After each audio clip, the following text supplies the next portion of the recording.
Hey guys, what's going on? It's Mike. It's just Mina. It's Jen. I really don't like people who love to seek attention because actually I dealt with something like this in college. I was an RA and there's a resident who would legit fake injuries to herself so she can be the center of attention. I kid you not, like once she literally, I think she broke her ankle on purpose so people can just like pay attention to her and she can get sympathy. I kid you not. And then even when she broke her ankle, she would often just like fall.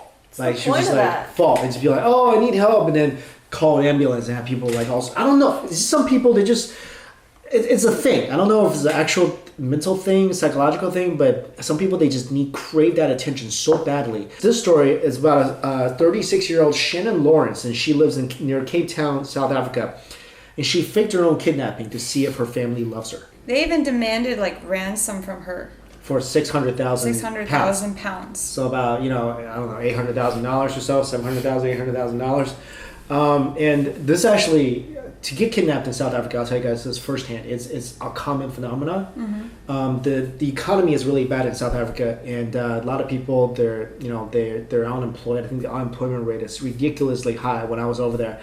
I went there actually to cover a story, and they were telling me, we were working with a TV network, and even the network executive was telling me he lives in the most posh neighborhood in Johannesburg, and their number one fear is kidnapping, and it happens all the time, even with guards and so kidnapping is a real thing. That's why I think she did this, because it is a real possibility. And of course, they found out. The police found her wandering in a mall. They, arrested her, and then she admitted that she was only trying to see if her family loved her. My answer is not anymore. But how does this show that her parents love her? No, like some people, they're like, okay, what would you do if I died? Or what would you do if I was kidnapped? Some people, they just want to know the answer. Yeah. Like, there was a story we did, I think last month, where a woman literally had her own funeral, right? She had her own funeral. That was funny. Right, and she laid there for a day to see what was going to be like after she died.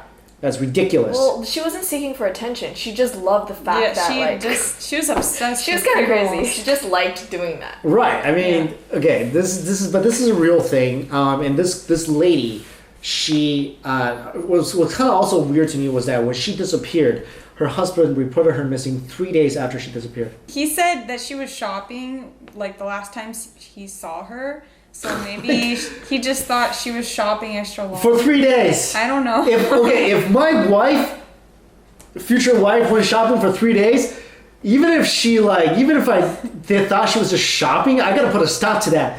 3 days of shopping, we gotta end that. Yo, if you don't come home after it's dark, your parents are calling the police. You're like a child of Asian parents. My curfew is like 10 p.m. You have a curfew? Yeah. Aren't you like 21? Yeah, I'm 20, but yeah. Okay. All right. Well, I don't know when people stop having. Do you have a curfew? No. Okay. No. Well, so you can go home whenever?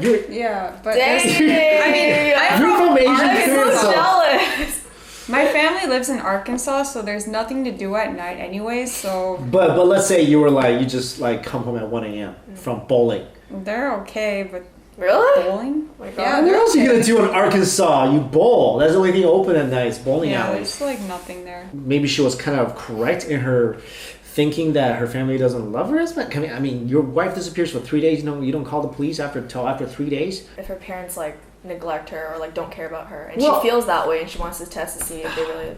I mean, I don't know. We don't know whether her parents feel that way or not. We know her husband probably doesn't care that much, but there are people out there, that's what I'm saying, that seek this kind of stuff out, and really is just aggravating. But I feel like she should have been arrested. They arrested her. They're saying she wasted a lot of resources, which she did.